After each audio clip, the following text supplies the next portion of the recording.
এ আব্দুল্লাহ, কি হয়েছে? কনে যাচ্ছিস তুই? বাড়ি যাচ্ছি, এখন বিরক্ত করিস না তো। তুইও বাড়ি চলে যাচ্ছিস? হ্যাঁ, ঈদের ছুটি পাইছি তো বাড়ি যাবো না? বাড়িতে সবার সাথে ঈদ করবো আমি। তুইও তালি চলে যাচ্ছিস? মাদ্রাসাতে তো সবাই চলে গেল, আমি তো তালি এখন মাদ্রাসায় একা। তুই যাইস নে বাড়ি, হ্যানেই থাক, আমরা মাদ্রাসায় ঈদ করবানে। দেখ ভাই, আমি বাড়ি যাচ্ছি, এখন ডিস্টার্ব করিস না। আমার বাবা মা অপেক্ষা করছে আমার জন্য। এ আব্দুল্লাহ, আব্দুল্লাহ, এ আব্দুল্লাহ শোন। এ ভাই একটু শোন না। আরে কি হয়েছে? তোরা সবাই চলে যাচ্ছিস, তাইলে আমি কি করে থাকবা না একাই মাদ্রাসায়? এ তুই আমার সাথে জ্ঞান করতেছিস কেন? সবাই বাড়ি যাচ্ছে, তা তুই বাড়ি যেতে পারতেছিস না?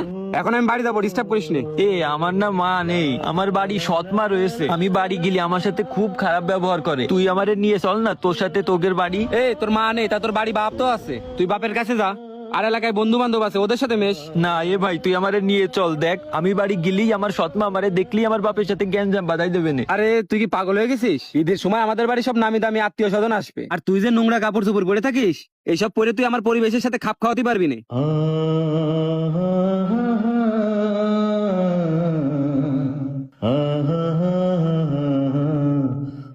এ আমার আব্বা আমারে জামা কিনে দেই না, তা আমি কি পরবো? কিন্তু এইবার না আমারে একজন একটা পাঞ্জাবি জাকাত দিছে, আমি ঈদের দিন ওই পাঞ্জাবিটা পরবা না। এই তোর ওই পাঞ্জাবি তুই ঈদের দিন মাদ্রাসায় বসছে নে, আর তুই যে বাড়ি লজিং খাস সেই বাড়ির ছেলের সাথে ঘোরাফেরা করছে নিদি। আর শহর আমার বাড়ি আত্মীয় স্বজন আসবে, তাড়াতাড়ি যেতে হবে আমার।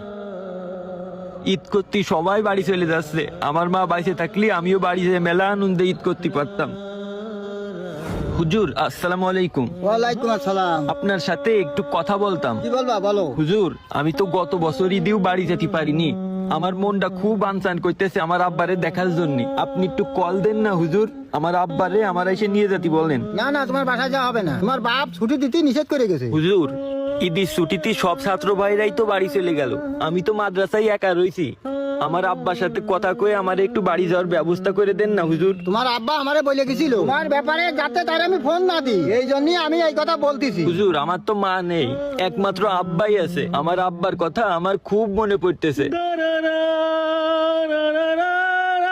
এই জন্য ঈদের দিনটা আমি আমার আব্বার সাথে কাটাতে চাই। আপনি আমার আব্বারে একটু কল দেন না হুজুর। আচ্ছা তুমি যখন এত করে করছো, আমি তোমার বাবার কাছে আমি একটু কল দিয়ে দেখি। আচ্ছা হুজুর দেন। আসসালামু আলাইকুম ভাই, আপনার ছেলে বাসায় যাওয়ার জন্য অনেক কান্না কাটা করতেছে, আপনি একটু মাদ্রাসায় আসে। আচ্ছা ভাই ঠিক আছে, শোনো তোমার আব্বার সাথে কথা বললাম, তোমার আব্বা আসতেছে, তুমি ওই বারান্দায় যাই অপেক্ষা করো। আচ্ছা হুজুর আপনাকে অনেক ধন্যবাদ, তাহলে আমি বারান্দায় যাই অপেক্ষা করতেছি। আচ্ছা ঠিক আছে যাও। আসসালামু আলাইকুম। ওয়ালাইকুম আসসালাম। মনটা অনেক খুশি খুশি লাগতেছে, কতদিন পরে আব্বার সাথে দেখা হবে, আমিও বাড়িতে সবার সাথে ঈদ করতে পারবো। আব্বা, ও আব্বা ভালো আছো তুমি? কতদিন পরে তোমারে দেখলাম আব্বা। থাম, কি করতেছিস? এ তোর এই ময়লা কাপড় চোপড় না আব্বারে জড়াই ধরতেছিস কেন? আব্বা